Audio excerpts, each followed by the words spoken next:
Black mold doesn't care how hard you scrub. I've watched homeowners spend 2 hours on their knees, bleach in one hand, brush in the other, and the mold was back within a week, every single time. My grandfather cleaned buildings for 40 years. My father did it for 35.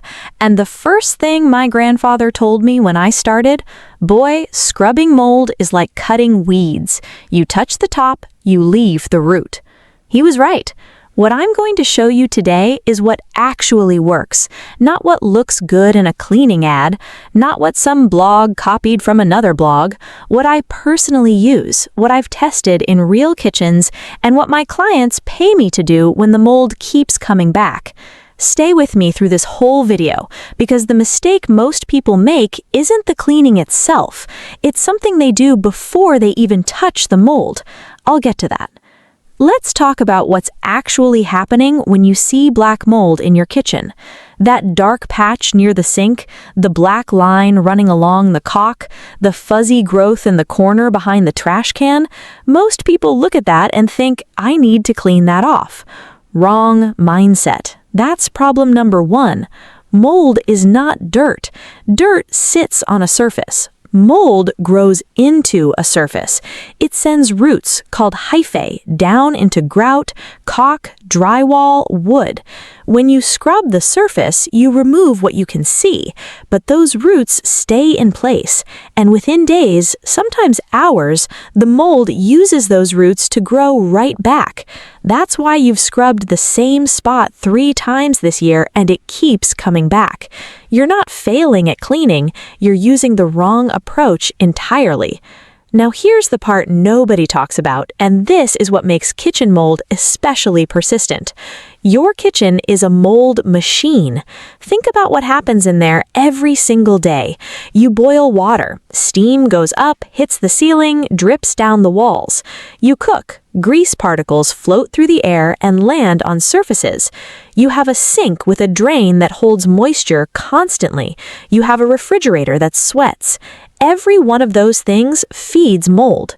Mold needs 3 things to survive: moisture, a food source, and a surface to live on. Your kitchen provides all 3, 24 hours a day. And here's something that surprises people. The most common food source for kitchen mold isn't food.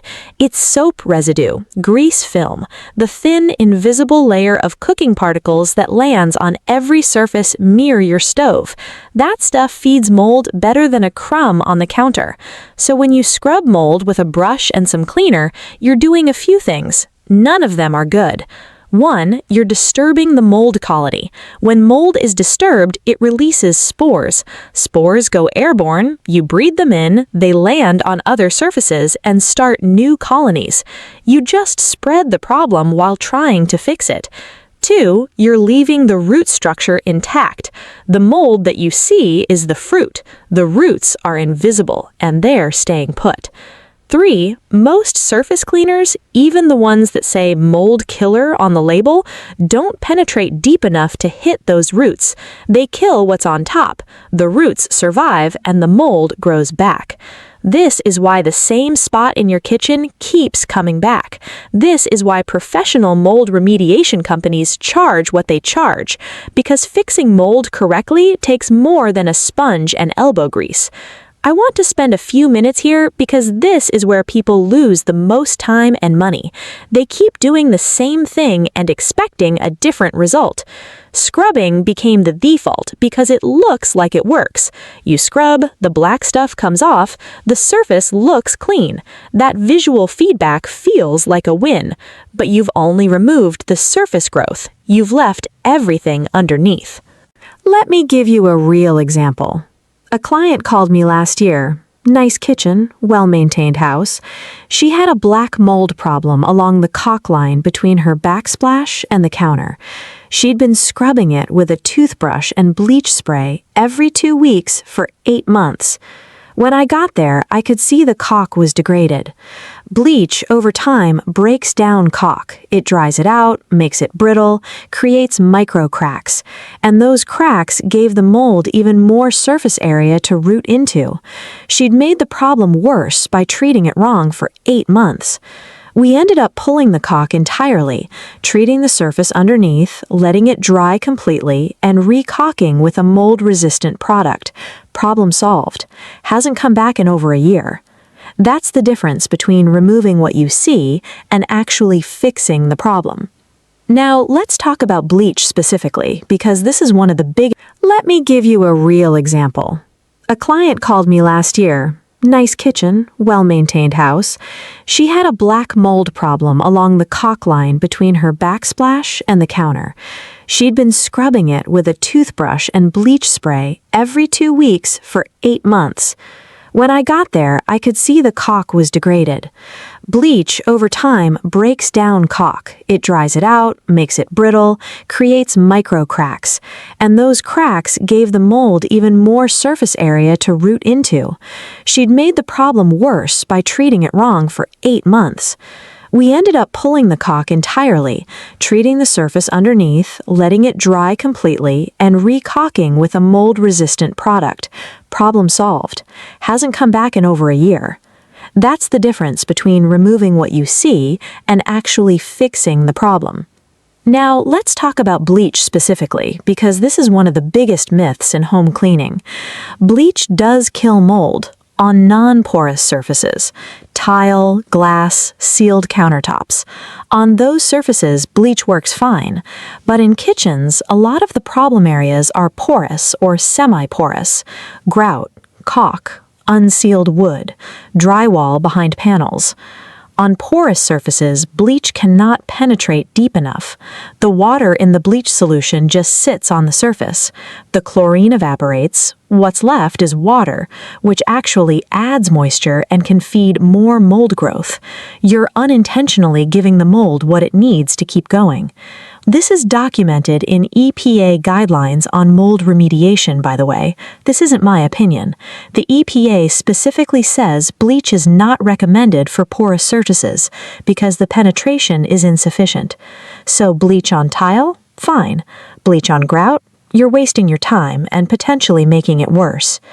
The other thing scrubbing does is physically damage surfaces over time. Grout is not that hard. Repeated scrubbing with stiff brushes removes the top layer, opens up the pores, and makes the surface more vulnerable to future mold growth.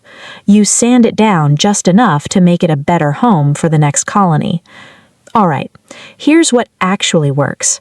I'm going to walk you through this step by step, the same process I use professionally.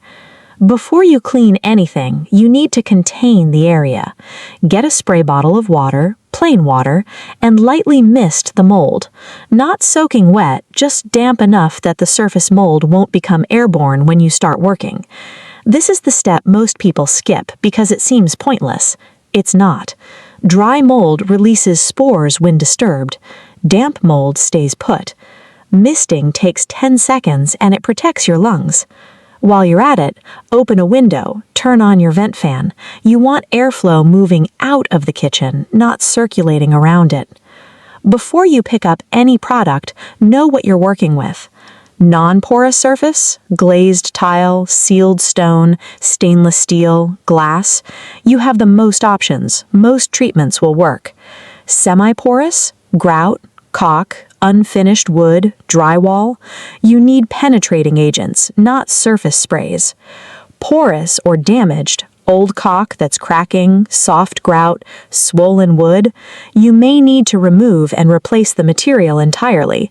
No cleaner will fix a material that's compromised. Be honest with what you're looking at.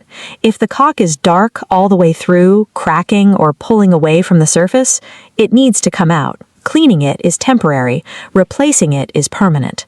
For non-porous surfaces, hydrogen peroxide, 3%. You can buy this at any pharmacy for under $2. It kills mold on contact, doesn't damage surfaces, doesn't leave a residue that feeds new growth. Spray it on, let it sit for 10 minutes, wipe it off, done. For semi-porous surfaces, white distilled vinegar. I know it sounds too simple. It works.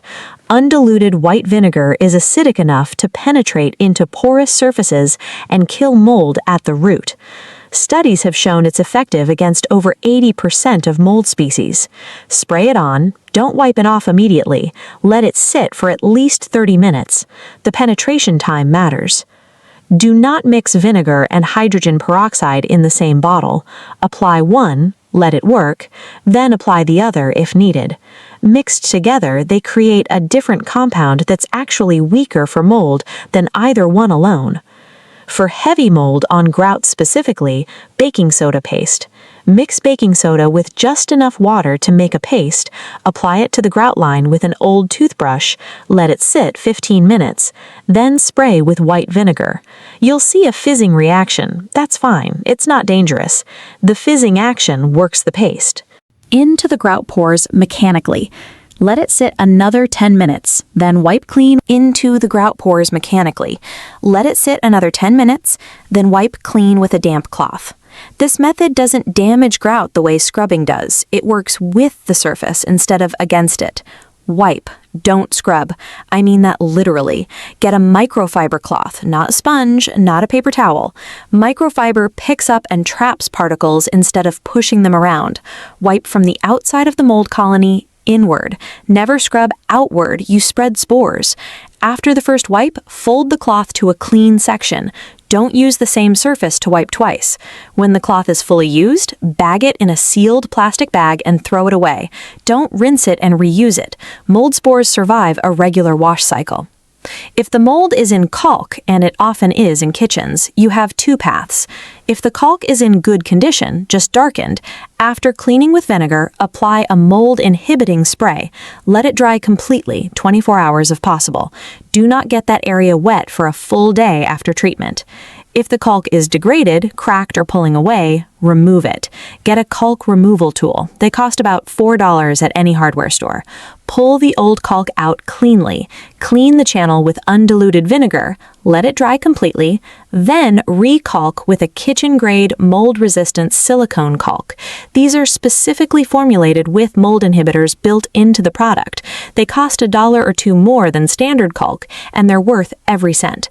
This is the step that determines whether you're cleaning mold once or cleaning mold forever. Every mold problem has a moisture source. In kitchens, the most common ones are a leaking or dripping pipe under the sink. Even a slow drip creates enough moisture for mold to thrive. Check under your sink monthly. Poor ventilation. If your vent fan doesn't actually pull air out of the kitchen effectively, steam just recirculates. Hold a piece of tissue up to your vent fan while it's running. If it doesn't pull the tissue flat against the vent, your fan isn't doing its job. Clean the filter or replace the fan.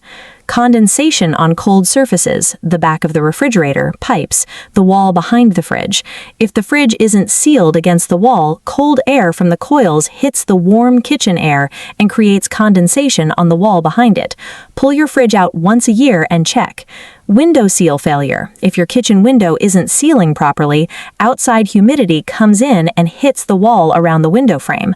You'll often see mold starting in the corners of window frames for exactly this reason. Fix the moisture source and your mold problem becomes manageable. Ignore it and you're on a treadmill, cleaning the same spot every few weeks forever. After the cleaning is done and the surface is completely dry, and I mean completely dry, not just dry to the touch, apply a thin coat of prevention spray. There are commercial mold prevention products available. Look for ones that contain tea tree oil or zinc compounds as active ingredients. Avoid products that are just fragrance with a little bleach. Those don't do much beyond a week or two. You can also make a prevention spray at home. 10 drops of tea tree oil in 1 cup of water. Spray on clean surfaces after every major cleaning session. Let it dry. Tea tree oil is a natural fungicide. It doesn't kill existing mold colonies effectively, but it's very good at preventing new growth on surfaces that are already clean. One more prevention habit worth building. After cooking, run the vent fan for 10 minutes after you stop cooking. Most of the steam and grease particles don't dissipate the moment you turn off the burner. They keep rising for several minutes. Run the fan, let it pull that moisture out before it settles on your walls and ceiling. Here's the short version of everything I just told you. Scrubbing mold off a surface doesn't fix the problem, it starts it over. The root structure stays in place, you spread spores, you damage the surface, and you're back at it in 2 weeks. The right approach is misting first, using the correct product for the surface you're working on, wiping inward, replacing damaged caulk instead of cleaning it, and fixing whatever moisture source made the mold possible in the first place. This isn't complicated, it just takes doing it the right way once instead of doing it the wrong way 10 times. If this video helped you, and I think it did, hit subscribe. I put out a new video every week covering real cleaning problems with real solutions. No fluff, no products I'm paid to push. Drop a comment below and tell me your biggest cleaning problem in the kitchen or anywhere in your home. I read every comment and I build videos around the questions you're actually asking. And if you want to keep going, the next video you should watch is right here. It covers the mold you can't see, what's living inside your dishwasher and under your refrigerator, and the 3 things you need to do twice a year to stay ahead of it. I'll see you in the next one.